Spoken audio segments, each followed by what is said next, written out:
Hello, हो गया। Good morning मेरे भाई। नमस्कार आप सभी को। और क्या किया था लास्ट क्लास में, बताना जरा।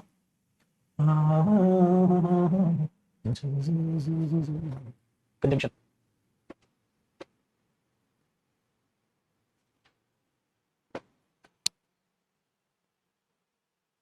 कल भाई इफ और वेदर हमने किया था बेटा, ठीक है। लास्ट टाइम हमने ये किया था। अब इसके बाद आप लिखोगे use of that, use of that, ठीक है। और दैट के केस में मैंने आपको ये कहा था कि यूज ऑफ दैट हम वही करेंगे जो कि वो एक्सप्लेनेशन वाला जो होता है ना, भयंकर वाला कि एक सेंटेंस में 7 दैट इकट्ठे आ सकते हैं, तो उस टाइप की बातें हम नहीं करेंगे, ठीक है। हम इसको प्रूव करेंगे बेटा, बस चीजों को समझेंगे। देखो जी, हमेशा याद रखिएगा बेटा, जो दैट होता है वो क्या क्या फंक्शन प्ले करता है।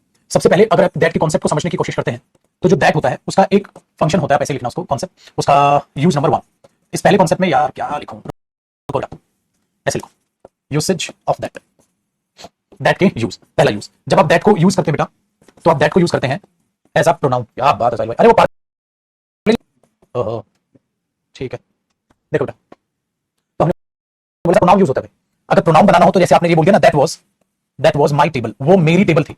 तो पुत्र आप ये देखेंगे टेबल नाउन है और इस नाउन को कौन दिखा रहा है, दैट, ठीक है। दैट वाज माय टेबल, वो, ठीक है, वो मेरी टेबल थी, तो मेरी टेबल थी, टेबल वो नाउन, नाउन को दिखा रहा है, तो ठीक है, वो अपने आप में क्या बन गया, प्रोनाउन। तो ये दैट हो गया प्रोनाउन, ठीक है। चलिए जी, पहला फंक्शन हुआ। दूसरा बेटा जो दैट का फंक्शन होता है वो होता है डेटरमिनर। मतलब दैट जब डेटरमिनर का काम करता है तो छुटकू उसके बाद बेटा आपको नाउन दिखाई देता है, तो दैट अपने आप में क्या बन जाता है, डेटरमिनर बन जाता है, ठीक है। जैसे दीज है, दोज है, दैट है, दिस है। तो आपने बोल दिया आई नो दैट बॉय, मैं उस लड़के को जानता हूं। तो यहां बॉय क्या हुआ, नाउन, और इसलिए दैट क्या हो गया, डेटरमिनर। तो ये बेटा दैट का दूसरा फंक्शन, ठीक है। Very good. तो दो फंक्शन यहां पर आ गए। तीसरा देखते हैं बेटा, बिस्किट। आप बिस्किट पार्ले जी ज्यादातर अच्छा रहता है बेटा, चोचले वाले तो फिर बेक वगैरह तो ज्यादा हो जाता है और फैटी होते हैं। पार्ले जी बढ़िया होता है, अगर आपको बिस्किट खाना हो ना, कभी मन करे तो पार्ले जी खा लिया करो। तो दैट एज अ प्रोनाउन आप देख रहे हो, दैट एज अ डेटरमिनर देख रहे हो, ठीक है। वो डाइजेस्टिव बात है, वो खा सकते हैं। नौकरी लगने के बाद डाइजेस्टिव, नौकरी से पहले दैट, वो मतलब नौकरी से पहले दैट करा, नौकरी से पहले पार्ले जी, सस्ता और टिका। तीसरे में आप देखोगे जो दैट यूज होता है बच्चा, वो दैट यूज होता है रिलेटिव कंजंक्शन, और रिलेटिव कंजंक्शन को ही हम कहते हैं बेटा रिलेटिव प्रोनाउन। दैट ऐसे भी यूज होता है, जब वो रिलेटिव कंजंक्शन या रिलेटिव प्रोनाउन की तरह यूज होता है, तो वहां दैट क्या करता है, किसी नाउन या प्रोनाउन को आगे रिलेट करता है। ये मैंने कल आपको सिखाया था बेटा, दैट के कई सारे एग्जांपल लिखवा के, याद है। जैसे this is the only student, this is the only student, हाँ, दैट कैन हेल्प यू, जो आपकी मदद कर सकता है, ठीक है। This is the only student that can help you. तो द ओनली स्टूडेंट अपने आप में क्या बन गया, नाउन, और जो नाउन की जगह है वो क्या है, प्रोनाउन। तो आप बोलोगे सर दैट तो यहाँ प्रोनाउन है, मैंने बोला जी बेटा, बट ये दोनों बातों को जोड़ भी रहा है, तो प्लस ये अपने आप में कंजंक्शन भी है। और बेटा जो प्रोनाउन और कंजंक्शन दोनों का काम करे, उसी को हम रिलेटिव कंजंक्शन या रिलेटिव प्रोनाउन के, ठीक है, नाम से जानते हैं, ठीक है। Very good. ठीक है, संकल्प बेटा उसको नॉर्मल करना है, पीडीएफ से प्रिंट आउट निकलवा लो भाई साहब, अगर है घर में पैसा है, सारा मामला सारा पैसे का है। पैसा है तो प्रिंट आउट निकलवा लो, पैसा नहीं है, ठीक है, तो प्रिंट आउट मत निकलवाओ, है सारा खेल पैसे का होता है, ठीक है। आगे देखो बेटा, फोर्थ, फोर्थ। अब फोर्थ में क्या होता है, अगर थर्ड के बाद हम देखेंगे, अब बेटा में दैट यूज होता है ओनली कंजंक्शन। अच्छा, ये ओनली कंजंक्शन में क्यों लिख रहा हूं बेटा, ओनली लिख रहा हूं क्योंकि वो कंजंक्शन तो ऊपर भी है, लेकिन ऊपर वो कंजंक्शन के साथ साथ, वो ऊपर कंजंक्शन के साथ साथ, ठीक है, जो है, क्या डायलॉग बोल रहा हूं पता है, कई बार ऑनलाइन क्लास में बोलते बोलते माइंड ब्लैंक हो जाता है। मतलब इधर ध्यान जाता है, एक बार कमेंट पे, फिर आधा दिमाग कमेंट पढ़ रहा है, आधा ये देख रहा है क्लास नीचे लाइव भी है, ग्रीन सिग्नल दिखना चाहिए, आधा दिख रहा है हाँ कैमरा भी ठीक है, ठीक है, फिर आधा याद है ये सोच रहा है कितनी बोरियत वाला माहौल है, कैमरे को पढ़ा रहा हूं, ठीक है। फिर मैं ब्लैंक हो जाता हूं कि डायलॉग आगे क्या बोलना था। देखो डायलॉग दोबारा से चालू करते हैं। ओनली प्रोनाउन जो है, मैंने इसको नहीं बोला बेटा, ओनली प्रोनाउन का केस यहां है जब दैट खाली प्रोनाउन का काम करता है, ये दैट डेटरमिनर का काम करता है, और वो दैट कंजंक्शन प्लस प्रोनाउन का काम करता है। तो यहां ओनली कंजंक्शन से ये मतलब हुआ बेटा, यहां ये सिर्फ कंजंक्शन होगा, प्रोनाउन नहीं होगा। अगर कंजंक्शन प्लस प्रोनाउन हो जाएगा तो रिलेटिव कंजंक्शन हो जाएगा, रिलेटिव प्रोनाउन हो जाएगा। यहां पर खाली कंजंक्शन हो, जब ये खाली कंजंक्शन होता है ना मेरे बच्चे, हाँ, तो दैट चीजों को क्या करता है, एक्सप्लेन करना, चीजों को एक्सप्लेन करना, ठीक है। चीजों को एक्सप्लेन करता है कि कोई भी चीज है तो उसको आप एक्सप्लेन कर रहे हो। मुझे मालूम है, आई know that he is your friend, मुझे मालूम है कि वो आपका दोस्त है, तो एक्सप्लेन कर रहे हो। Very good. ऐसे बेटा आप नरेशन में नहीं देखा था, ही टोल्ड मी दैट, उसने मुझे बताया था, he told me that he would go there, उसने मुझे बताया था कि वो वहां जाएगा। तो इस तरीके से आप इसे दैट को एज अ ओनली कंजंक्शन आप देखते हो, ठीक है। मैं करेक्ट, एक बच्चा कह रहा है सर ऐसे ही फील करके पढ़ाओ जैसे कैमरे, गाली निकलवाएगा सुबह सुबह, तो मेरा डायलॉग ये होता है, बकचोदी करना आसान होता है, काम करना बड़ा मुश्किल होता है। एक दिन तो कह देगा कैमरे को देख के पढ़ा लो, दूसरे दिन कैसे पढ़ाएंगे। इट्स रियली टफ, मानो या ना मानो बेटा, it's really really really very tough कि आप कैमरे को देख के पढ़ा रहे हो। बट पापी पेट का सवाल है, एक गर्म चाय की प्याली हो तो जिंदगी कट जाती है। चाय पियो नहीं, जितने दिन भी ऑफलाइन चला, ऑफलाइन के मजे ऑफलाइन के, ये तो ऑफलाइन में मजाक मस्ती होता है, बतिया ही लेते हैं, बट फिर ऑफलाइन में पता नहीं क्या नजर लगी है, कभी आग लग जाती है, कभी भूकंप आ जाता है, कभी साला कोरोना आ जाता है। कोरोना ना आया होता तो ऑफलाइन ही चल रहा होता है। हम मुखर्जी नगर में ऑथोराइज्ड हॉल खत्म, क्योंकि अनऑथोराइज्ड हॉल है सारे, सेकंड थर्ड फ्लोर पे, ग्राउंड फ्लोर पे है ही नहीं कोई। ये तो आर्टिफिशियल जिंदगी है। वैसे आने वाला दौर यही आ रहा है बेटा, मैं जितनी भी जिंदगी मैंने अभी तक जी है, आपको उसका निष्कर्ष बता रहा हूं। आगे चल के वो इंसान खुश रहेगा जिसके परिवार वाले वाकई में अच्छे हों, जिसमें घर में कलेश ना रहता और जिसके दोस्त अच्छे। क्योंकि सारा टाइम आप घर पे भी नहीं बिताते, तो आपके दोस्त भी अच्छे होने चाहिए। आगे कसम से सिर्फ वो इंसान खुश रह पाएगा, बाकियों को कोई ना कोई बीमारी हो जाएगी, बीपी की शिकायत, ठीक है, डिप्रेशन, एंजाइटी, वो लोनलीनेस फील कर रहे हैं, अकेला अकेला महसूस कर रहे हैं, क्योंकि आप जब जीवन में आपके पास कोई है ही नहीं जिसको गाली दे सके, ठीक है, जैसे भी मनो बेफालतू में खामखा गाली दे रहे हो, आप फालतू गाली दे रहे हो, कुछ नहीं है, ठीक है, तो वो जिनके पास वो दोस्त नहीं होंगे ना, आगे बड़ा टफ होने वाला है, क्योंकि सारी चीजें ऑनलाइन उतर रही है, और ऑनलाइन के जमाने में तो भाई साहब ऐसा तो कोई कहीं ना कहीं तो कोई ना कोई चाहिए। दूसरा परिवार फिर जरूर चाहिए, क्योंकि परिवार और दोस्त जो ही जगह आपको रहना बेटा, सिंपल सी चीज, मैंने जितना महसूस किया उतना मैं बता। नमस्कार सर।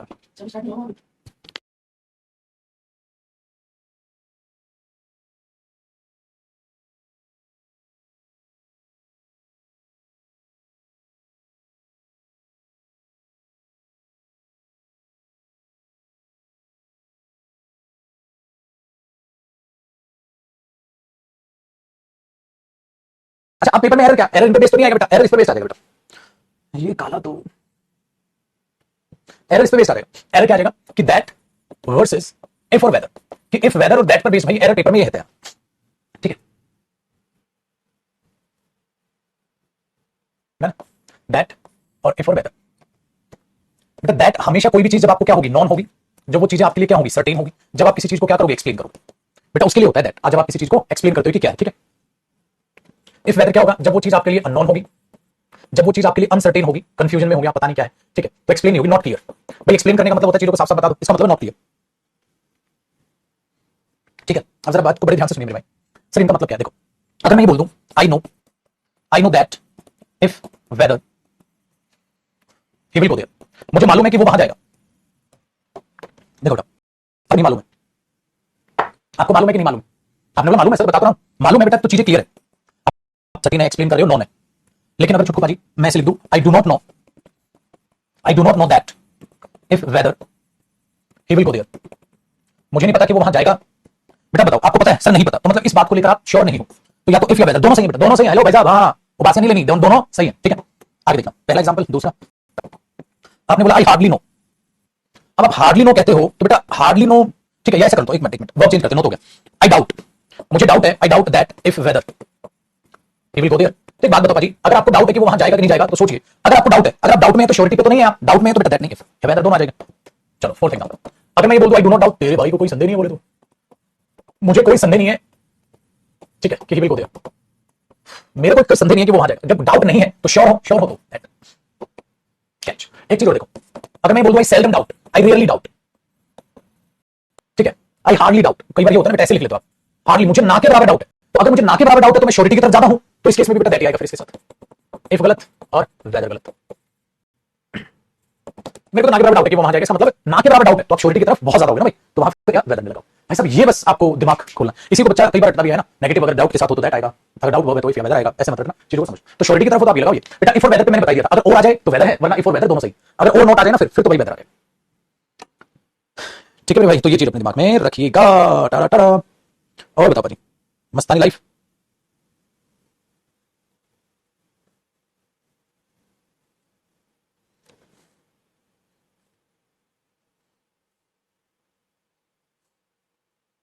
ला ला ला ला ला ला।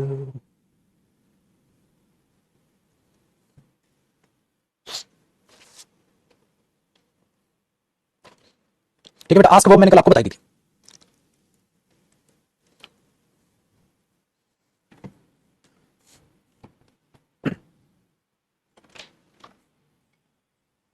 क्या चल सर, ठीक हो? अच्छा अभी 9-10 बजे,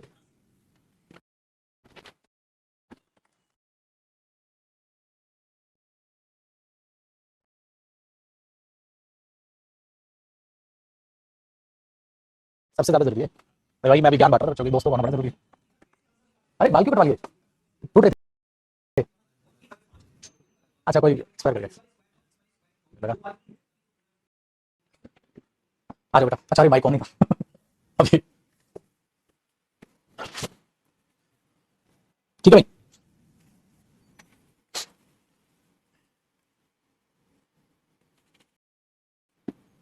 देखो जी भाई, अब आगे की कहानी बेटा, इफ वर्सेस इन केस, इस पर बेस्ड भी एक बार जो है देखा गया है एरर, और देखा गया है तो चीजों को समझते हैं, ठीक है। बढ़िया अशोक, बढ़िया भाई।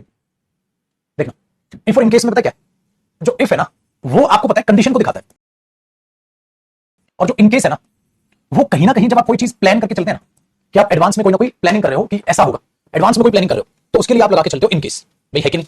इसका एक एग्जांपल कुछ ऐसे समझो, सपोज करो मेरे दोस्त कि बारिश होने का आपको माहौल लग रहा है कि यार शायद लग रहा है बारिश हो जाएगी, ठीक है, शायद लग रहा है बारिश हो जाएगी, तो बारिश हो सकती है, तो आपने क्या किया यार, एक काम कर लेते हैं, छाता वाता कैरी कर लेते हैं। तो बारिश हो जाती है तो छाता वाता कैरी कर लेते हैं, तो छाता वाता जब आप कैरी करोगे तो इनकेस लगा रहे हो, क्योंकि आप प्लानिंग करके चल रहे हो। अब प्लानिंग का मतलब मेरे दोस्त जो काम हुआ नहीं है उससे पहले आप ये सोच के चल रहे हो कि कहीं ऐसा ना हो जाए, मैं ऐसा कर लेता हूं।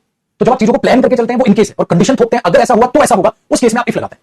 इसका बेस्ट एग्जांपल ऐसा लेते हैं, देखो बचपन में घर में क्या होता था ना, कई घर ऐसे होते हैं जिनमें कोल्ड ड्रिंक तब आती है जब कोई रिलेटिव आए, जैसे कोल्ड ड्रिंक फ्रिज में नहीं होती, क्योंकि अगर पहले से होंगे तो घर के छोटे जो बच्चे हैं वो निपटा लेंगे उसको, और मम्मी फिर पीछे वाला जो दरवाजा होता था ना वहां से भेजती थी चुपचाप, और पीछे से हम निकल के लाते थे चुपचाप से कोल्ड ड्रिंक की बोतल लाते थे और नमकीन ले आते थे, और मम्मी ऐसा रिएक्ट करती थी, हाँ हमारे घर में तो पड़ी रहती है नमकीन नमकीन है कि नहीं, और बड़े ऊपर से उतारे जाते थे काजू वाजू कुछ रखने के लिए, और जैसे रिश्तेदार जाते थे काजू वापसी जो बचे हुए वापसी पैक करके रख दिए जाते थे, हमें खाने के लिए नहीं दिए जाते थे। मिडिल क्लास फैमिली में सब में ऐसा ही होता है ना, तो रिश्तेदार के बाद कोल्ड ड्रिंक आती है, पहले से नहीं। तो पहले से अगर वो चीज होके चले तो वो इनकेस है, ठीक है, अगर वो चीज पहले से है तो इनकेस है, अगर कंडीशन पे चल रही है तो इफ है, इसका मतलब इफ पे जीते थे। अगर रिश्तेदार आए तो कोल्ड ड्रिंक आएगी, अगर मैं बोलूं भाई कोल्ड ड्रिंक मंगा लो, क्या पता रिश्तेदार आ जाए, ये इनकेस है, आप प्लान करके चल रहे हो, तो वो चीज का थोड़ा सा ध्यान रखिएगा। होता था कि नहीं होता था, और ये सभी को इंटरेस्टिंग चीज होती थी जब बैठे होते थे रिलेटिव, और वो नहीं कहते बेटा तुम भी खाओ, तुम कहते थे नहीं नहीं नहीं मम्मी आप खाओ, और मम्मी अरे तो खाती रहते आप खाओ, और मम्मी को देख रहे हैं भाई साहब सरे हम सफेद झूठ हम खाती रहते हैं। चलो हमारे घर में काजू ऐसा होता है ना, जो काजू ऐसा होता है वो शेप में, हाँ, तो काजू को अगर आप चाकू से बीच से काटे तो काजू के दो हिस्से हो सकते हैं, तो ऐसे काजू बढ़ती थी घर में। अगर कुछ बच गई मम्मी ने बड़ा दिल करके बोल दिया जाओ खा लो तुम लोग, और वहां 3 भाई बहन बैठे हुए हैं और काजू वहां पर हैं 4। अब कोई एक भाई बहन बड़ा दिल कर देता चल तुम दोनों बांट लो, अब दोनों जब बांट रहे हैं तो एक उसको दी, एक उसको दी, एक उसको दी, 3 तो बच गई, अब एक बच गई, एक के बीच में से 2 हिस्से हो रहे हैं, और एक दादा हिस्से इसको आधा हिस्से इसको मिल रहा है। ये खतरनाक प्लानिंग थी, ठीक है। तो ये है मिडिल क्लास फैमिली का आनंद भाई साहब, जो आप सबने अनुभव किया होगा, ठीक है जी।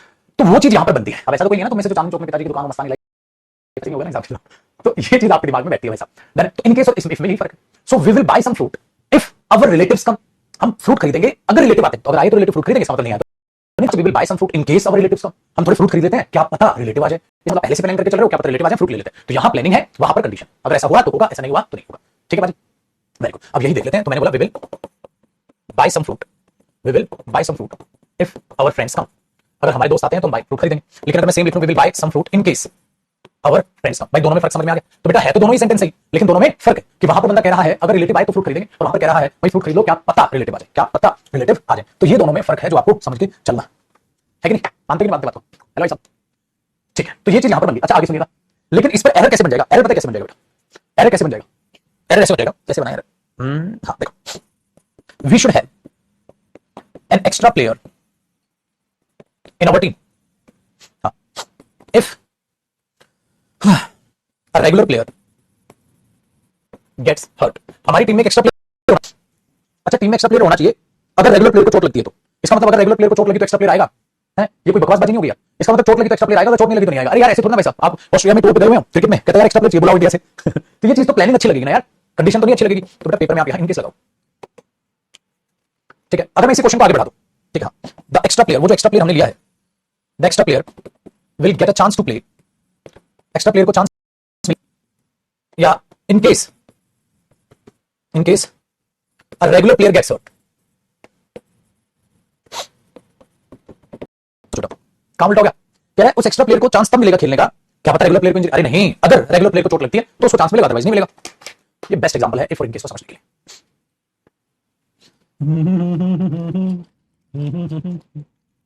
कर लो जिसको कॉपी भाई,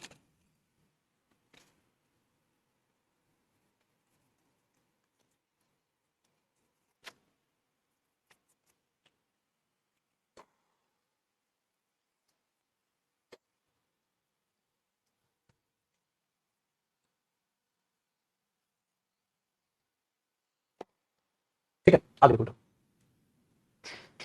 अब मैं आपको बताऊं अंटिल वर्सेस अनलेस, भाई इस पर भी इस पेपर में एरर आता है कि अंटिल और अनलेस में क्या फर्क है, करेक्ट।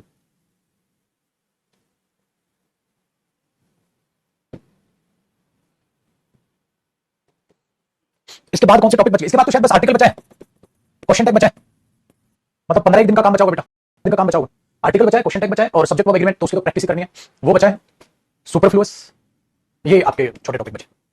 देखो अंटिल और अनलेस, अच्छा अंटिल और अनलेस में क्या फर्क होता है, जो अंटिल होता है ना भाई वो होता है बेटा टाइम पर फोकस, अंटिल टाइम पर फोकस करता है कि टाइम पर फोकस है, अनलेस जो होता है ना बेटा वो कंडीशन पर फोकस करता है, वो कंडीशन पर फोकस करता है, अंटिल टाइम पर फोकस करता है और अनलेस जो है वो कंडीशन पर फोकस करता है, ये चीज अपने दिमाग में रखिएगा बेटा। तो अंटिल टाइम पर फोकस, अनलेस कंडीशन पर फोकस, दोनों की कहानियां कुछ ऐसी बयान होती है, लेकिन अब सबसे मुश्किल काम है पेपर में पहचानोगे कैसे कि टाइम पर फोकस है कि कंडीशन पर फोकस है, वो बड़ा आसान है पहचानना बेटा, बट दोनों को याद रखिएगा, ये भी नेगेटिव कंजंक्शन है और ये भी नेगेटिव कंजंक्शन है, मतलब दोनों का मीनिंग सेम बेटा, जब तक नहीं, जब तक नहीं, इनके मीनिंग में है, तो कभी भी इनके साथ ना नेगेटिव वर्ब मत लगाना, मतलब नोट वगैरह इनकी क्लॉज में, प्रभु सुन ले, इनकी क्लॉज में, इनकी क्लॉज में, इनकी क्लॉज में, क्योंकि एक दो बच्चे की खोपड़ी खराब होती है, इनकी क्लॉज में नहीं आएगा, इनकी क्लॉज में नहीं आएगा, दूसरे में हो सकता है। ठीक है, कैसे बताता हूं, देखो सबसे पहले तो पहला सवाल, अगर मैं ये बोल दूं बच्चे प्लीज वेट हियर, प्लीज यहां इंतजार कीजिए, अनलेस, ठीक है, दे कम, प्लीज यहां इंतजार कीजिए जब तक वो आना जाए। अब बेटा सामने वाला आपको कह रहा है प्लीज यहां इंतजार कीजिए जब तक वो आना जाए, कहां की कंडीशन थोप दी उसने बेटा, अरे चुपचाप से प्यार से बेटा इंतजार करने बोल रहा है, प्लीज इंतजार कीजिए जब तक वो आने जाए, तो रिक्वेस्ट कर रहा है बेटा, वेरी गुड, जब रिक्वेस्ट है इंतजार करने बोल रहा है, टाइम पर फोकस, कंडीशन थोड़ी ना थोप दी उसने, कुछ नहीं थोपा ये चीज। अच्छा अब इसी में गलती क्या हो सकता है बेटा, प्लीज वेट हियर, प्लीज यहां इंतजार कीजिए, until they do not come, जब तक वे नहीं, भाई इसके साथ डू नॉट लगाने की जरूरत ही नहीं है, क्योंकि ये ऑलरेडी नेगेटिव, इसकी क्लॉज में अंटिल वाली क्लॉज कौन सी सकता है, नोट, ये गलत हो, पहली बात। तो आपको ऐसे पेपर में बिल्कुल साफ साफ नजर आएगा कि कंडीशन है कि क्या है। अच्छा आगे देखो, तीसरा मैंने बोल दिया I will not give you the money, मैं तुम्हें वो पैसे नहीं दूंगा, ठीक है, अनलेस या अंटिल यू, ठीक है, go there, unless until you complete this work, ऐसे कर लेते, यू कंप्लीट दिस वर्क। तो बेटा यहां अब देखो, मैं तुम्हें वो पैसे नहीं दूंगा, ये तो कंडीशन लग रही है, पैसे नहीं दूंगा जब तक काम कंप्लीट नहीं करेगा, ये तो साफ साफ कंडीशन है बेटा, तो आप बोलोगे अनलेस अंटिल। अच्छा अब एक बात ध्यान रखना, अनलेस यहां डू नॉट मत लगा देना बेटा, अनलेस नेगेटिव है, तो प्रभु अनलेस वाली ये क्लॉज है, इसमें डू नॉट नहीं आएगा। अब देख दो होता है ना महात्मा, सर आपने तो कहा था उसके साथ नोट नहीं होता, सर नोट आ गया, बच्चा बेटा वो बहुत अलग सोचता है वो, भाई साहब वो इस मेन क्लॉज में नोट है बेटा, यहां तो आ सकता, वहां नहीं आएगा भाई, क्योंकि वहां ऑलरेडी नोट है, तो ये कंडीशन है। तो कंडीशन या ये सिंपल सी बात है, बहुत आसानी से आपको समझ आ जाएगी। अब एक बंदा खुश होकर ये कह रहा है, मैंने बोला सर अब तक पढ़ोगे आप, आपने बोला I will continue doing my work, मैं अपना काम करता रहूंगा, हाँ, until या unless my father comes, जब तक मेरे पिताजी नहीं आते। एक बात बताओ बेटा, वो बंदा खुद अपनी मर्जी से वो काम कर रहा है, किसी ने थोपा तो नहीं है उसके ऊपर, खुद कह रहा है मैं अपना काम करता रहूंगा जब तक मेरे पिताजी नहीं आ जाते, तो बेटा कोई कंडीशन नहीं है, किसी ने कंडीशन थोपी, तुझे काम करते रहना पड़ेगा जब तक तेरे पापा, कुछ भी नहीं, कुछ भी, खुद बंदा अपने लिए बोल रहा है मैं अपना काम करता रहूंगा जब तक मेरे पिताजी नहीं आ जाते, बोलते नहीं। तो ये चीज मैंने बोला भाई पढ़ाता रहूंगा जब तक 11 बज जाते, टाइम पे फोकस, कंडीशन थोड़ी ना है बेटा, खुद अपनी मर्जी से कह रहा है, तो आप बोलोगे until unless गलत हो जाएगा, ये ध्यान रखना। अच्छा इसलिए कई होते हैं ना बेवकूफ, उनको unless, अरे गधे खुद पे कंडीशन कैसे थोप रहे हो, खुद ही कह रहा है मैं अपना काम, कोई कंडीशन टाइम कह रहा है बेटा, मीनिंग तो हिंदी तो दोनों की सेम है, जब तक नहीं, जब तक नहीं, तो आपने देखना है। अच्छा देखो एक बंदा ये बोले यार मैं आपको अंदर नहीं जाने दे सकता, I can not allow you to enter, मैं आपको एंटर करना अलाउ नहीं कर सकता, आप एंटर करोगे, उन्होंने रोका कि मैं आपको अलाउ नहीं कर सकता, तो इसके हाथ में तो कुछ है नहीं बेटा। उसने बोला क्यों, कब तक अलाउ नहीं करेगा भाई, कहता until unless the teacher comes, जब तक टीचर नहीं आ जाता, and gives me some instructions, और मुझे कुछ इंस्ट्रक्शंस दे देता। इसका मतलब ये हुआ मेरे बच्चे, तो गार्ड है कोई, और गार्ड कभी भी कंडीशन थोड़ी ना थोप सकता है, कहते हैं मैं आपको अंदर जाने नहीं दे सकता जब तक टीचर आते नहीं और मुझे कुछ इंस्ट्रक्शंस नहीं देता, तो आपको इंतजार करने बोल रहा है, भाई टीचर आएंगे मुझे इंस्ट्रक्शंस मिलेगी सर, उसके बाद मैं कुछ कहूंगा। जो बंदा यही कह रहा है बेटा मेरी तो पावर ही नहीं है, तो पावर ही नहीं है तो कंडीशन कैसे थोप दे, इसलिए हमें क्या लगा अनलेस लगा दो, अनलेस लगा दो, ये सीरियस का प्रीवियस पेपर है बेटा, आपको लग रहा है अनलेस लगा दो, लेकिन आप इस बात का मतलब समझते हो कैन नॉट अलाउ, मैं आपको अंदर जाना अलाउ ही नहीं कर सकता, तो इसका मतलब वो कह रहा है जब तक टीचर आते नहीं मुझे इंस्ट्रक्शंस मिलती नहीं, तो कंडीशन तो थोप ही नहीं रहा वो, क्योंकि वो थोप ही नहीं सकता, उसके हाथ में कुछ पावर नहीं है, उसके पास तो पावर ही नहीं है। अब आप अंदर जाने को कह रहे हो सॉरी सर, या वो कह रहा है सर मैं आपको अंदर जाने दे सकता जब तक टीचर आते नहीं मुझे इंस्ट्रक्शंस नहीं मिल जाती, तुम सामने वाले पे कंडीशन कैसे थोप दोगे, तो वही गुस्सा हो जाएगा। तो बेटा इस बात को अपने दिमाग में बैठाइए, कोई भी चीज जब ऐसे बोली जाती है वो कंडीशन हो ही नहीं सकती। अच्छा एक और देखो, you will not get your connection, आपको अपना कनेक्शन नहीं मिलेगा अनलेस या अंटिल यू पे द अमाउंट, आ गया ना कंडीशन, आपको अपना कनेक्शन नहीं मिलेगा भाई जब तक आप अमाउंट पे नहीं कर देते, इसका मतलब भाई यू पे द अमाउंट या यू पे द अनपेड अमाउंट, जब तक आपने जो पे अमाउंट ड्यू अमाउंट है जब तक आप पे नहीं करते कनेक्शन नहीं मिलेगा, ये आगे बेटा condition, you will not get your connection, आपको कनेक्शन नहीं मिलेगा जब तक भाई पे नहीं करोगे, तो पे करो कनेक्शन, आगे बेटा कंडीशन। तो कंडीशन है तो अनलेस है, और अगर सिंपल प्लानिंग है, ठीक है, नॉर्मल कोई आपको इंतजार करने बोल रहा है, या नॉर्मल कह रहा है यार मैं आपको अंदर नहीं जाने दे सकता, अलाउ नहीं कर सकता, उस केस में बेटा फिर आप अंटिल लगा दो, ये कहानी यहां पर बन जाती है। हो गया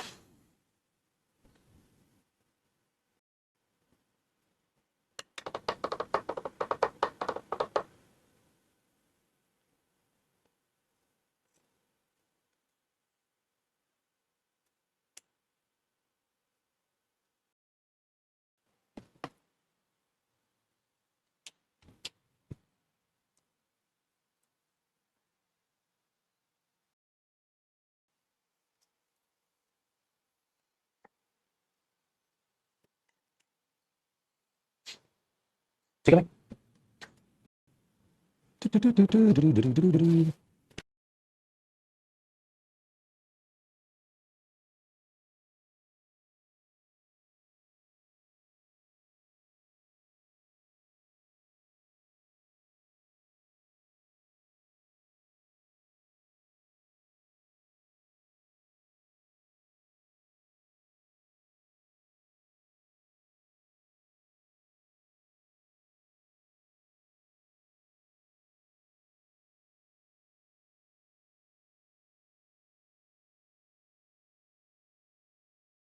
ठीक है भाई देखो बेटा, तो ये था अनलेस और अंटिल में, जब भी डिफरेंस आपके दिमाग में आएगा तो वो दिमाग अपना यहां दौड़ा लीजिएगा आप, ठीक है।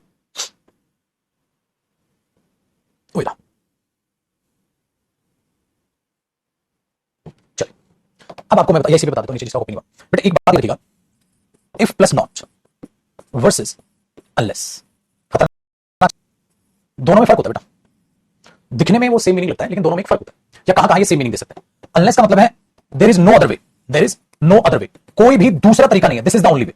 या आप ये कह सकते हैं this is the only way, यही एक केवल रास्ता है किसी काम को करने का। इसलिए जो अनलेस होता है ना, कई बार वो ओनली वेन का भी मीनिंग देता है। थोड़ी ट्रिकी है, चीज को देखिएगा बेटा, ठीक है, थोड़ा ट्रिकी है, चीज को देखिएगा। जो अनलेस होता है उसका मतलब होता है बेटा कि आप और कोई तरीका नहीं है, सिर्फ वही एक तरीका उस काम को करने का और कुछ नहीं। This is the only way, only when का भी सेंस जो है वो अनलेस देता है, ठीक है। अगर जो इफ की बात करते हैं बेटा, तो वो अपने आप में वही है कि अगर इफ के साथ नोट है तो वो नेगेटिव कंडीशन है, मतलब कंडीशन में आप नॉट और ले आए बस। तो एक बात को जरा समझिएगा, जरा आप नीचे जो एग्जांपल लिखूंगा बहुत ही मस्त मोला तगड़े लेवल पर एक एग्जांपल होगा, बात को एक एक एग्जांपल को ध्यान से सीखिए। अगर मैं एक बात बोल रहा हूं भाई, आपको ये जॉब मिल जाएगी, ठीक है, अगर आप ये एग्जाम पास करते हैं, you will get this job, you will get job if you pass the exam. अगर आप एग्जाम पास करते हो तो आपको ये जॉब मिल जाएगी, अगर एग्जाम पास करते हो तो आपको ये जॉब मिल जाएगी। इसका मतलब ये होता है बेटा, इसका मतलब कहीं ना कहीं यही तो है, you will not get this job, आपको ये जॉब नहीं मिलेगी if you do not pass the exam. भाई मेरे दोनों बातों में फर्क क्या है, सेम तो है। आपको ये जॉब नहीं मिलेगी अगर आप ये एग्जाम पास नहीं करते हो, अगर एग्जाम पास करते हो तो जॉब ले लोगे भाई, अगर एग्जाम पास नहीं करते हो तो मतलब आपको जॉब नहीं मिलेगी। सिंपल सी चीज है, you will get this job if you pass the exam, अगर एग्जाम पास करते हो जॉब मिल जाएगी, but you will not get this job if you do not pass the exam, आपको जॉब नहीं मिलेगी एग्जाम पास नहीं करते। दोनों बातों का मतलब बराबर हो गया, ठीक है। लेकिन एक बात बताओ बेटा, अगर मैं इसी बात को ऐसे लिख दूं, you will not get this job, आपको ये जॉब नहीं मिलेगी unless you pass the exam, unless you pass the exam, जब तक आप एग्जाम पास नहीं करोगे। तो आपको नहीं लगता तीनों बातों का मतलब सेम निकल के आ रहा है बेटा? आपको ये job, you will not get this job unless you pass the exam, जब तक एग्जाम पास नहीं करोगे जॉब मिलेगी। तीनों का मतलब सेम नहीं लग रहा है, तीनों का मतलब सेम नहीं लग रहा है बंधु, तीनों का मतलब सेम नहीं है, ठीक है। अरे हाँ सर, ये तो वही वाला डायलॉग, आपका लहजा बदला है, बात तो सेम है, ठीक है। अब आईना बदल जाने से सूरत थोड़ी ना बदल जाएगी, चेहरा तो सेम है। तो तीनों का सेम मतलब, तो तुम्हें जो मिलेगी अगर एग्जाम पास करते हो तो जो मिल जाएगी भाई, अगर एग्जाम पास नहीं करते जॉब नहीं मिलेगी, एग्जाम नहीं जो जॉब नहीं मिलेगी अगर एग्जाम पास नहीं करोगे। तो इसीलिए बेटा ये कह दिया जाता है कि अनलेस कहीं ना कहीं इफ और नॉट का कॉम्बिनेशन है, डू नॉट तभी तो आ रहा है, इसको जोड़ दो खाली, अनलेस लिख दिया, ऐसा नहीं लग रहा आपको, ऐसा नहीं लग रहा है आपको। इसलिए बेटा कह दिया जाता है कि इफ नॉट बराबर है अनलेस के, किताबों में पढ़ा होगा आपने, टीचर ने बता दिया। लेकिन अब जरा गहराई में गोता लगाते हैं, उसमें फर्क है, फर्क है बेटा दोनों। अब गहराई में अगर गोता लगाओगे तो फर्क है, पता है क्या फर्क है बेटा? ये तो आप एक तरीके से जो ऊपर बोल रहे हो ना वो कंडीशन है, लेकिन याद करो जब मैंने इंटेंशन ऑफ स्पीकर आपको पढ़ाया था, इंटेंशन ऑफ स्पीकर मैंने आपको जो पढ़ाया था तो मैंने ये कहा था अगर मेहनत करेगा तो पास हो जाएगा। तो उसमें हम दूसरे से कहीं ना कहीं एक्सपेक्टेशन भी जता रहे होते हैं और ऐसी बात कुछ बंदे को बोल रहे होते हैं जिस पर हमें भरोसा होता है कि वो काम कर लेगा। बेटा अगर पढ़ोगे ना पास हो जाओगे। मैं आपको ये बात बोलूंगा, किसी रिक्शा वाले को जाके नहीं बोलूंगा अगर मेहनत करेगा तो ऐसे निकाल लेगा, क्यों नहीं बोलूंगा उसको मैं? अरे उस इंसान को जानते ही नहीं, मैं उसको मैंने पढ़ाया नहीं, जब पढ़ाया नहीं तो उसका नेचर ही नहीं पता, मुझे पता ही नहीं उसमें बुद्धि कितनी, मुझे पता ही नहीं कितना इंटेलिजेंट हो। इस बात को समझिएगा बेटा, इस बात को जरा दिमाग में बैठाइएगा थोड़ी गहराई से। पुत्र ऐसी बातें आप उस इंसान को बोलते हो जिससे आपको उम्मीदें हो। मैं तुम्हें बोलूंगा अगर बेटा पढ़ लोगे तो पास हो जाओगे। भाई डेली मेहनत करने लग रहे हो, दो दो तीन तीन क्लासेस डेली की देखने लग रहे हो, इंग्लिश की मेहनत करने लग रहे हो, सब्जेक्ट्स पर सुबह से शाम तक मेहनत कर रहे हो। स्टूडेंट की लाइफ है, सिंपल सी बात है, साला लाइब्रेरी में बैठे बैठे कुर्सी पे सो रहे हो, ठीक है, कंधे झुक गए हैं यूं पढ़ते पढ़ते, ना नहाने का होश है ना खाने का होश है। उस बंदे को मेहनत करता हुआ देखो, मैंने लगा मेहनत करेगा पास हो जाएगा बेटा, if you work hard you will pass. तो ये चीजें यहां कहीं उम्मीदें जुड़ी है, यही चीज मैं इसमें बोल रहा हूं, ठीक है। मैंने तो मैंने बोला यू विल नॉट गेट बेटा, जो मिलेगा तो पढ़ने पड़ोगे नहीं, जो नहीं मिलेगा तो पढ़ोगे नहीं, तो ये भी सेम ही लहजा है, बस नेगेटिव कंडीशन, ये फर्क है। अच्छा अनलेस क्या होता है? यू विल नॉट गेट, इसका मतलब ऐसा होता है जैसे होता है पहले पैसे लेके आ, पैसे होंगे तभी मिलेंगे, पैसे नहीं है तो नहीं मिलेंगे, चल सिंपल है, पैसे लेके चल घर से, पैसे होंगे तभी मिलेगा समाचार। You will not get this, ठीक है, you will not get this product, तुम्हें प्रोडक्ट नहीं मिलेगा अनलेस यू हैव मनी, जब तक पैसा नहीं। चल ये कुछ ऐसा साउंड करता है, मतलब दिस इज द ओनली वे। तो ये अनलेस ओनली व्हेन का देता है बेटा, यू इसका मतलब मैं इसको अगर ऐसे बोलूं ना, you will get this job only when you pass, ये ऐसा, इस बात को अगर मैं ये भी लिख दूं ना बेटा, you will get this job, आपको ये जॉब मिलेगी ओनली व्हेन, केवल जब, only when you pass the exam, केवल जब तुम एग्जाम पास करते हो। मतलब मेरे बच्चे एग्जाम पास करने के अलावा का और कोई तरीका नहीं। यहां इस बात पर फोकस है, इन दोनों में इस बात पर फोकस है कि एग्जाम करने के अलावा उस जॉब को लेने का कोई तरीका नहीं है। तुम्हें ये प्रोडक्ट नहीं मिलेगा जब तक पैसे नहीं होंगे, चल पैसे ला, ये चीज है बेटा। तो इनके लहजे में और इनके लहजे में फर्क है मेरे बच्चे, ये दोनों आप कंडीशन ही है, एक नेगेटिव कंडीशन है, एक नॉर्मल कंडीशन है। इसमें तुम ये कहने की कोशिश करो this is, there is no other way, this is the only way, ठीक है, this is the only way, this is the only way, इस नौकरी को पाने का और कोई तरीका नहीं। इसलिए बेटा मैंने बोला दूसरी कंट्री में जाना है, वीजा लगवाना पड़ेगा, पासपोर्ट होना चाहिए, अनलेस, क्योंकि और कोई तरीका बेटा वहां नहीं। ये चीज उस चीज में हासिल होती है, ये चीज उस चीज में हासिल होती है। इसीलिए बेटा ओनली व्हेन से भी मैं इस बात को लिखूंगा तो मतलब सही। लेकिन अगर मैं कुछ सेकंड सेक्शन में ऐसा लिख दूं, अगर मैं कुछ ऐसा लिख दूं, जैसे एक बात को ध्यान से सुनिएगा, मेटल्स डू नॉट एक्सपेंड, भाई मेटल्स एक्सपेंड नहीं करते, ठीक है, मेटल्स एक्सपेंड नहीं करते, do not expand if we do not heat them, ठीक है, ध्यान से सुनना। तुम अनलेस बात को ओनली व्हेन से लिख सकते हो, हमेशा याद रखना, अनलेस इसका इसलिए बेटा मैंने ऊपर लिखा है, अनलेस ओनली व्हेन का मीनिंग देगा, ठीक है। लेकिन क्या तुम इस बात को ये तो लिख दिया भाई मेटल एक्सपेंड नहीं करते, अगर उन्हें हीट नहीं करते, तो मतलब मेटल एक्सपेंड करते हैं, अगर उन्हें हीट करते हैं तो बात तो ये भी सही है, मेटल्स एक्सपेंड करते हैं, मैं इसको ऐसे भी लिख सकता हूं बेटा, मेटल्स एक्सपेंड करते हैं इफ वी हीट देम, अगर उन्हें हीट करते हैं, भाई गर्म करोगे तो मेटल तो बेटा एक्सपेंड करेगा ही।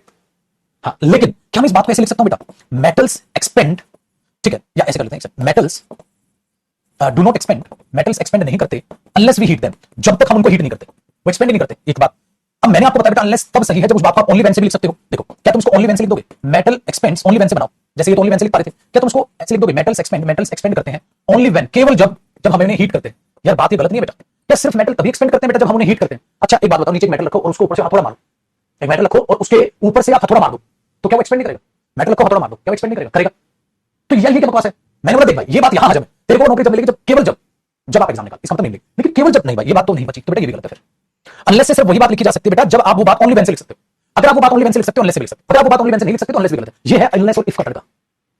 तो इफ तो ये बताता है एक्सपेंड, हाँ अगर मेटल एक्सपेंड करते हैं अगर हम हीट करते हैं, तो इसका मतलब ये नहीं करा बस ये तरीका, ना ना ना, मैं तो बस कंडीशन बता। लेकिन बेटा जो अनलेस होता है वो ओनली व्हेन का देता है, तो हर जगह अनलेस और इफ नॉट सेम मीनिंग देते, किताब और टीचर गलत पढ़ा रहे हैं। चलो बेटा ये हुआ जी हमारा अनलेस और ओनली व्हेन का पंगा खत्म।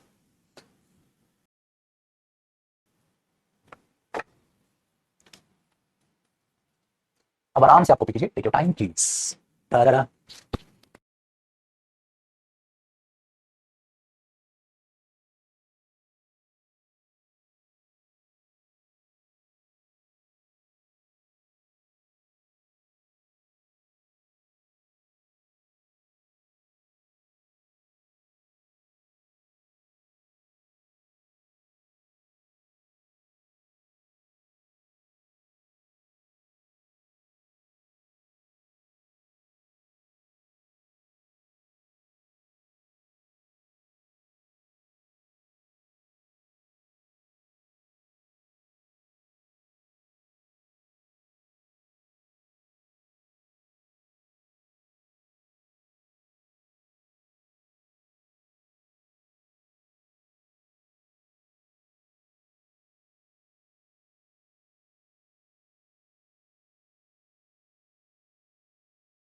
आ जाओ भाइयों, देखते हैं अब आगे।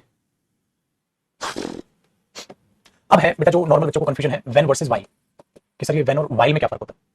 ठीक है, फर्क तो बेटा इनमें, ये टॉपिक ऐसा है मैं 1.5 घंटे भी पढ़ा दूं, लेकिन एग्जाम पॉइंट ऑफ व्यू से बात करेंगे खाली वेन और वाई में फर्क क्या है। सिर्फ और सिर्फ एक फर्क याद रखिएगा, वाई जो है, जो वेन है वो टाइम कंजंक्शन होता है, तो वो टाइम पर फोकस करता है।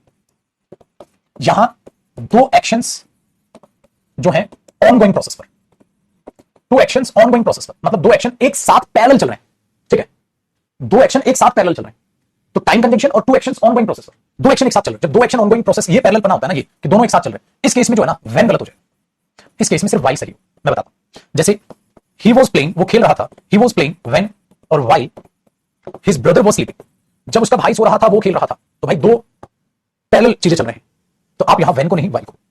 चलो, he was watching the TV, वो टीवी देख रहा था, he was watching the TV, वो टीवी देख रहा था वेन और वाई हिज फ्रेंड केम, वो टीवी देख रहा था जब उसका दोस्त आया, वो टीवी देख रहा था जब उसका दोस्त आया, तो he was watching the TV when, जब उसका दोस्त आया। कोई ये नहीं है कि पैरेलल दो कंटीन्यूअस प्रोसेस का एक्शन चल रहा है। बेटा ये बेस है आपके पेपर का, इस तरीके से आता है। अच्छा एक चीज इसमें और ध्यान में आपने रखनी है, वाइल वर्सेस ड्यूरिंग। भाई मेरे शायद मैंने प्रेपोजिशन में कराया है आपका, ड्यूरिंग प्रेपोजिशन होता है, वाइल कंजंक्शन होता है, बस ये फर्क। ठीक है, मैं ड्यूरिंग द क्लास बोलूंगा ना, वाइल द क्लास डन है, ड्यूरिंग द क्लास बोलूंगा, वाइल द क्लास नहीं बोलूंगा। Yes she was playing with my emotions when I was in relationship. ओ मेरे आशिक रुक जाए, बाकी बाकी को मूड खराब मत कर, बाकी पढ़ रहे हैं, तेरा कटा है बाकी को तो नहीं कटा है ना, बाकी को पढ़ने दे। एग्जांपल भी ऐसे आशिकों वाले आते हैं भाई साहब, कमाल का। अच्छा तुम लोगों ने तो इसका भी ध्यान रखिए। तो he felt nervous during the speech. अब मैं अगर ये बोल दूं बेटा he felt nervous during a while the speech, पता क्या है, अभी से ना थोड़ी थोड़ी बातें अपनी ठीक ठाक से कर लो बेटा, इंटरव्यू में दिक्कत आएगी। ये जो सस्ते आशिकों वाले एग्जांपल है ना, ये पेपर में भी फिर ऐसे विचार बनाएंगे। तो अभी से थोड़ी सी अच्छी आदतें डालो। तो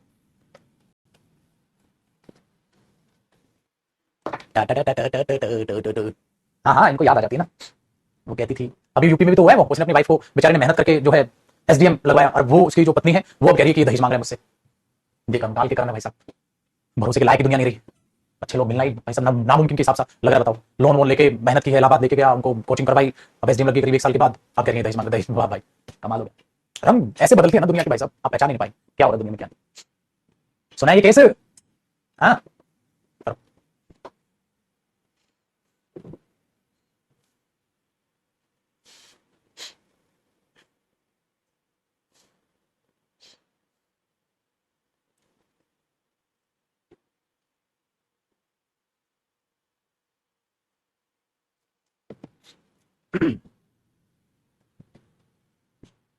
देखो, अब बेटा नेक्स्ट सेक्शन जो कंजंक्शन में आपके काम आएगा, बिकॉज, सिंस, एज, फॉर।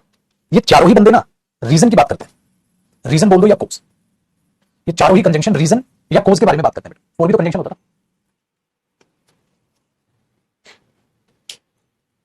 तो बिकॉज, सिंस, एज और फॉर ये रीजन या कोज की बात करते हैं।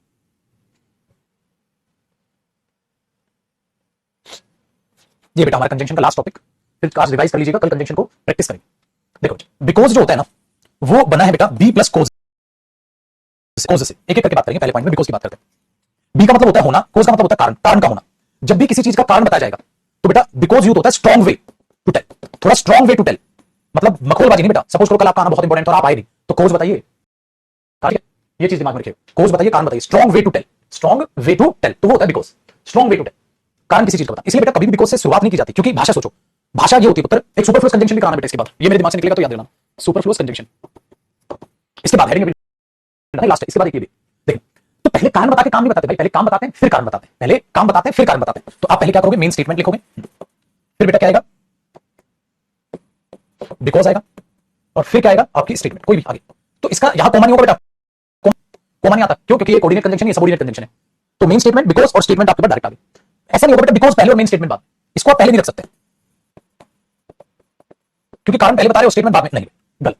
तो ये पैटर्न गलत। ऐसा तब कर सकते हो जब आप क्वेश्चन आंसर कर रहे हो, स्पोकन में हो सकता है, only for spoken English. Spoken में करते हो बेटा, पता है क्यों? Why did you go there, क्यों गया था? Because he called me, direct, क्योंकि वो अंडरस्टूड होता है क्वेश्चन, तो बिकॉज़ से सेंटेंस की शुरुआत कर सकते हो। लेकिन ओनली इन स्पोकन, रिटन में बेटा गलत होगा, पहले आप मेन स्टेटमेंट बताओ फिर कारण बताओ। तो मैंने बोला आई डिड नॉट कम यस्टरडे, मैं कल नहीं आया था, बिकॉज आई वाज इल, क्योंकि मैं बीमार था। तो इसका मतलब मेरे बच्चे आपका कल आना जरूरी होगा, और आपका स्ट्रॉन्ग रीजन आपको बताना होगा। यहां पर ये चीज होती है, ये होता है बेटा बिकॉज का मामला। दूसरा है पुत्र एज और सिंस, भाई ये होते हैं casual, not so serious, not so serious, उतना सीरियस मामला नहीं है कि भाई साहब पूरा ही तुमने आग बबूला हो रखे हो। मैंने कहा जना कल कहां था, कहता यार थोड़ा यार बिजी था यार, नहीं यार, as I was busy I didn't. मतलब ऐसा कोई पहाड़ नहीं टूटा था बेटा आपके आने या ना आने से, तो आपने उसे सिंपल वे से दिखा दी। एक फिर जुगाड़ कर दे, चाहेगा जल्दी ला लो। ये वाली बढ़िया नहीं थी, 3। देखो तो आप क्या बोलोगे, as as I was busy, हाँ आई डिडंट कम। तो यही पर आप सिंस भी लिख सकते हो बेटा, सिंस आई वाज बिजी। और सिंस के बाकी भी मतलब होते हैं बेटा, सिंस के बाकी मतलब टेंस में पढ़ा दिया, याद रखना, इसके नीचे नोट लिखना, हाँ सिंस, ठीक है, हाँ टेंस टॉपिक भाई याद रखिएगा। सिंस का एक और मतलब होता है, सिंस टेंस टॉपिक मैं बता दूं, हाँ सिंस एडवर्ब भी होता है, सिंस कंजंक्शन भी होता है और सिंस कंजंक्शन भी होता है। आपने बोला है बेटा एक कंजंक्शन में वो टाइम बताता है, पास्ट पॉइंट ऑफ टाइम लेता है, टाइम बताता है कौन सा, पास्ट पॉइंट ऑफ टाइम, याद आया, तब से लेकर अब तक। और एक में वो रीजन बताता है, जैसे अभी बता रहे हैं क्योंकि, तो एक में वो बिकॉज की भी सेंस देता है, क्योंकि की सेंस देता है, तो ये क्योंकि की सेंस में। तो सिंस और एज दोनों सही है। ऐसा नहीं पूछेगा बेटा कि पेपर में बताओ प्रायोरिटी किसकी, पहले आ गई तो एग्जाम में एरर मार्क करेंगे, अरे घोचू एरर मार्क करेंगे तभी तो लिखा है, मेरे छोटे राहुल गांधी, छोटी सी बात तो समझ ले। तो एज और सिंस हो जाएगा, ये 3 तरीके से सेंस काम करता है, ठीक है भाई। तो ये एज और सिंस का काम है। तो एज और सिंस से सेंटेंस की शुरुआत कर देते हैं बेटा casual way, as you are my friend you should help me, as you are my friend you should help me, भाई ने यार, as you are my friend बोलते हैं, भाई ने यार मदद कर दो यार, यू शुड हेल्प मी। हो ये होता है ना। चलो 4 का मैंने आपको एग्जांपल बताया रखा, 4 तो मैंने आपको सिखाया रखा, लेकिन अभी देखो एक बात, क्या सर इस बात को मैं 4 से भी लिख सकता हूं, बिल्कुल लिख सकते हो बेटा इस बात को। देखो आप पता है इस बात को 4 से कैसे लिखोगे, आई डिड नॉट कम यस्टरडे, इसी के नीचे कॉपी कर लेना अगर जगह हो तो, आई डिड नॉट कम यस्टरडे, हां बस 4 से पहले कॉमा आएगा बेटा, फॉर आई वाज इल, क्योंकि मैं बीमार था। बेटा दोनों सही है, बिकॉज़ से पहले कॉमा नहीं है बेटा, क्योंकि वो सबऑर्डिनेट कंजंक्शन है, ये कोऑर्डिनेट कंजंक्शन, इससे पहले कॉमा आता, आपको सिखाया था, ये फर्क है बेटा, बस पहले कॉमा, ये ध्यान रखो, मतलब दोनों सेंटेंसेस सही। तो इसी बात को मैं सिंस से भी लिख सकता हूं, बिकॉज़ से भी लिख सकता हूं, फॉर से भी लिख सकता हूं, एज से भी लिख सकता हूं, as I was ill I did not come, since I was ill I did not come, I did not come I did not come yesterday, ठीक है, फॉर आई वाज इल, बस फॉर और बिकॉज़ से कभी सेंटेंस की शुरुआत नहीं होती, फॉर से भी नहीं होती बेटा, कर लो आराम से कॉपी।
ला ला ला ला ला ला ला ला ला ला हो गया पाजी। देखो भाई अब इसका एक लास्ट में एग्जांपल लिख रहा हूं आपका, पेपर में एक बार फिल इन द ब्लैंक्स में क्या चाल खेली गई थी करो पहले यहां तक।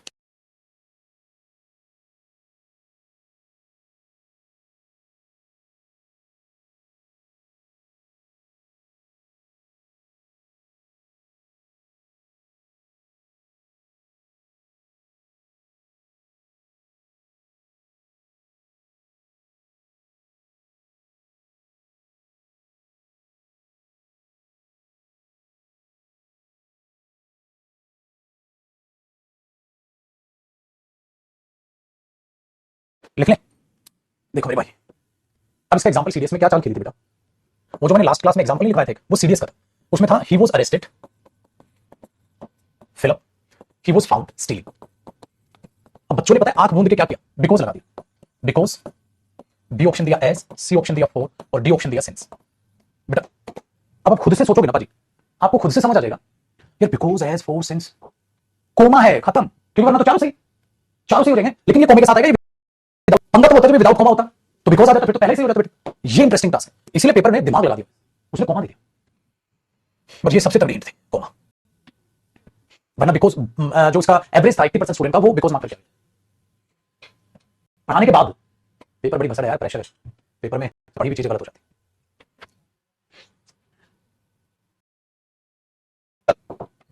ये है। तो बेटा अब कल हम कंजंक्शन की प्रैक्टिस करेंगे सुपरफ्लुअस कंजंक्शन को पढ़ने के बाद, ठीक है। तो सुपरफ्लुअस कंजंक्शन कल पढ़ाऊंगा मैं आपको, और जब सुपरफ्लुअस कंजंक्शन पढ़ा लूंगा उसके बाद फिर मैं आपको वो प्रैक्टिस कंजंक्शन की कराऊंगा।